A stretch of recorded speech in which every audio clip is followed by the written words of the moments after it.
Hey, how's it going, guys? Welcome to the very first episode of the SportsLIFE, and today I'm joined with Jack McGrew. And I'm joined with Bo McCormack. And today we're going to be talking about March Madness.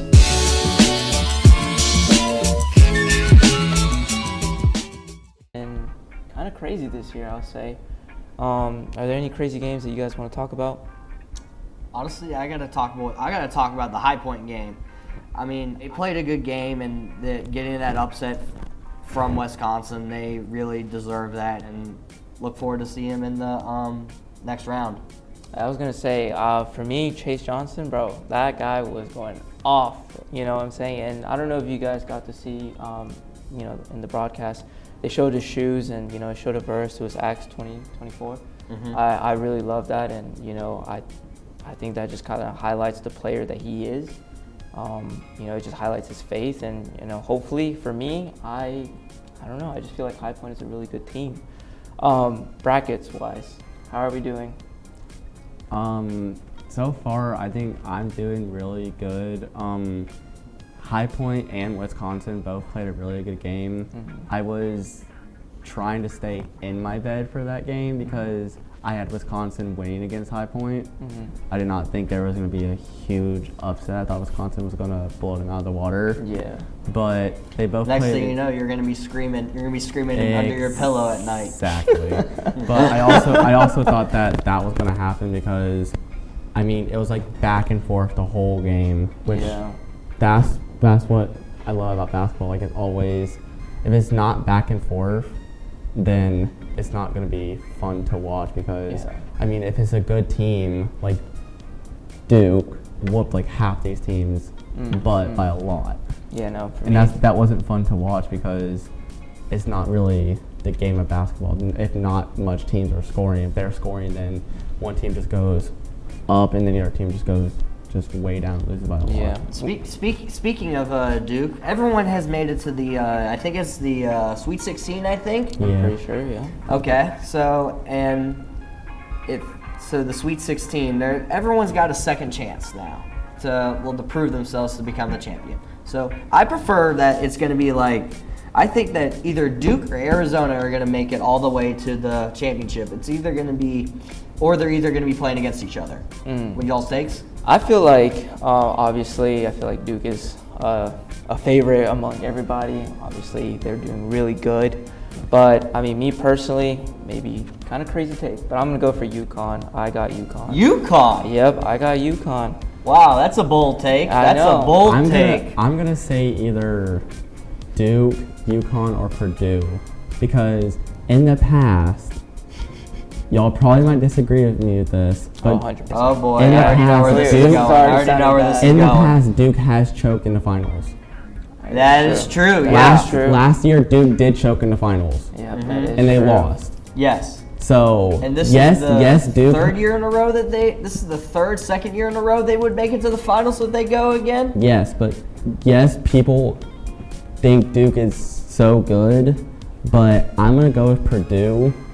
It's a bold statement. Because Purdue was going against Duke and lost. Mm-hmm. So I'm going Purdue or Arizona. I don't know which one yet, but in my bracket right now, I have Duke and UConn. It's a very bold statement, and you know it.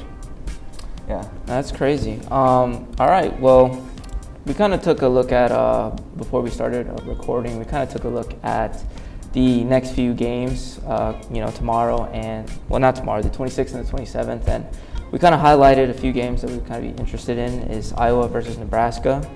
Who do you guys think is going to win on that one? Iowa, Nebraska.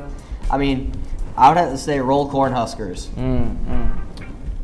What about you? I would have to say Iowa. I'm going to go with Iowa. Because Iowa might, I think Iowa's in the underdog in this statement. But they're both good teams, but Iowa has been through a lot. I think it's their first time making it to March Madness. But also they're not the best program. They don't have the best program right now. Neither does Nebraska. So it could be I think it's going to be a good game to watch. I think so too. I mean, this game could go out any way. I agree. I think Iowa's going to come out on top. I think it's going to be a good game though. I think it's going to be a good game. I think, like you guys said, both programs, they're kind of, but I think that just, that's a testament to how crazy March Madness can be, and, that's what makes the game interesting, For me, that's why I love March Madness. But the next game that we had mentioned is Alabama versus Michigan. What do we think about that one? Any takes? That game could go either way. I mean, Alabama's been pretty good in the past with, I think I started following them in basketball, last year, and they were pretty good. I mean, but also don't forget this. Michigan also have a good basketball team. They're both football programs and basketball programs are pretty good. But also don't forget this though. Alabama's more people would say that Alabama's more football than basketball. That is true. And Michigan's more basketball than football. That is true. Because Michigan is not very good with football, but they are good with basketball. Well, it depends because Michigan also in football plays in Big 12 teams, and Big 12 teams all are they're kind of iffy. That's true. Yeah. Philip, I don't know if you're willing to give a go at this, but what do you think? We have our professional expert coming on stage. So, alright, let's get up here.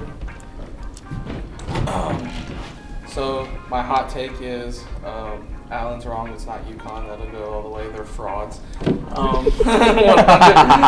UConn all the way, baby. 100% frauds. But there's a statistic that I looked at this morning that says every single time that Duke has won a national championship, they beat St. John's sometime in the season, whether it be in the regular season or the March Madness tournament. That's who they play. They play St. John's. So I think the real test is, does Duke beat St. John's? And if they do, history tends to repeat itself. As much as I'm a Tar Heel fan and I don't want Duke to win, I think if they beat St. John's, it's kind of solidified in history right there because we've seen this happen since the 90s. Sorry to interrupt you, but correct me if I'm wrong. So, if this is, I don't believe this, but I think I should believe this, but this is, St. John's has never beat Duke in basketball, if I'm correct, right? I think they beat them a few times. I think they beat them like once or twice. Not when it mattered. Okay. And St. John's, I don't think has been. They beat him in a regular season, but not when it actually matters to March Madness. Okay. When it actually get big money. St. John's hasn't been in the Sweet 16 since before SpongeBob aired. If that tells you how long that's been, because SpongeBob's been on since like '99. It first aired in '99. Yeah, so St. John's has not been this far in the tournament in a extremely long time. So also, if they're the ones that upset Duke here, they're in the. But also think they're about the this underdogs. though. Think about this though. There's been a lot of upsets that have been happening this March Madness, and has not really. I feel like this year for March Madness has the most upsets for both girls and boys. There's a ton of them. You're not wrong with because that. Last year I feel like there wasn't that much upset. No.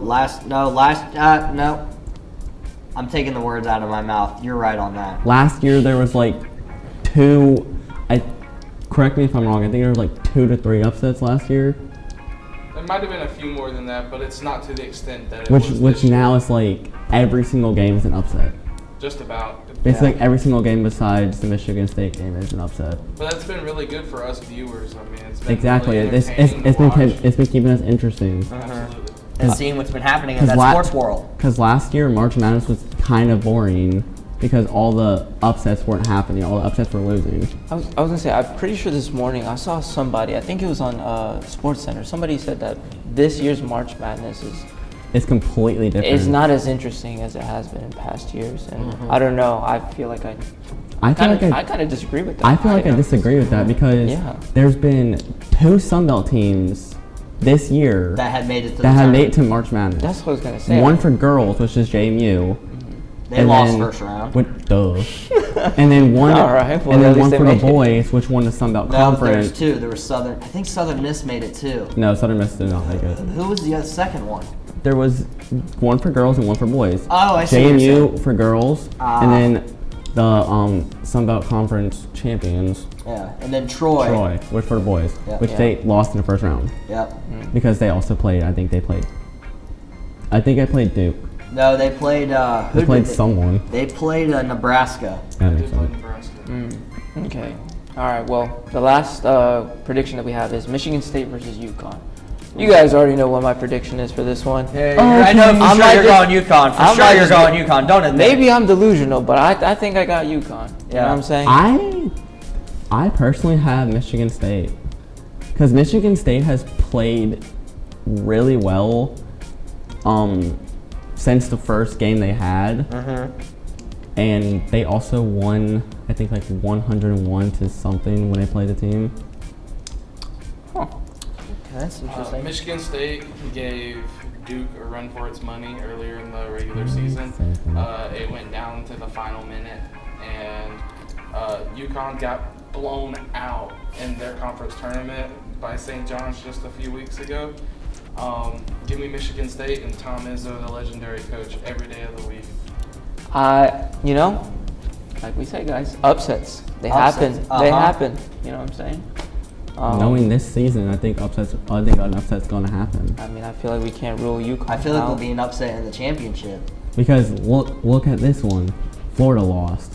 Oh yeah. And Florida has a good basketball program. Yep. They are not that good at football. They're not. But Their football program sucks. That's true. Unfiltered. Yeah, seriously. But don't worry, we'll cut that. We'll cut Sorry that. about that. You're good. You're Awesome. good. But I would definitely say that the Florida game was kind of frustrating to watch. You know what I'm saying? No, it was interesting to watch. There was what was there? There was 3 seconds left on the clock.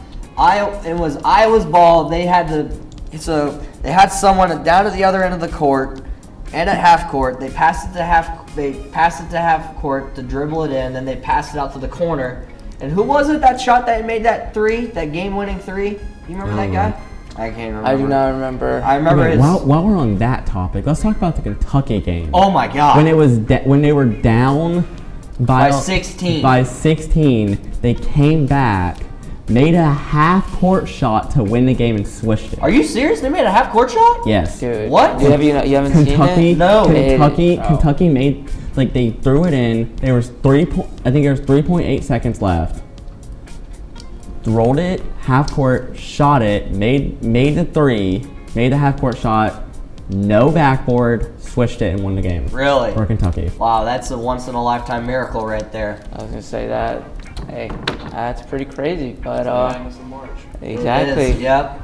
Alrighty, guys. Well, that's it for the Sports Life for the March Madness episode. Thank you for joining us for our very first episode, and for the second episode, we're going to be talking about baseball. We can cut that. But yeah, thank you guys. We're going to be talking about baseball next episode. Thank you. Bye-bye.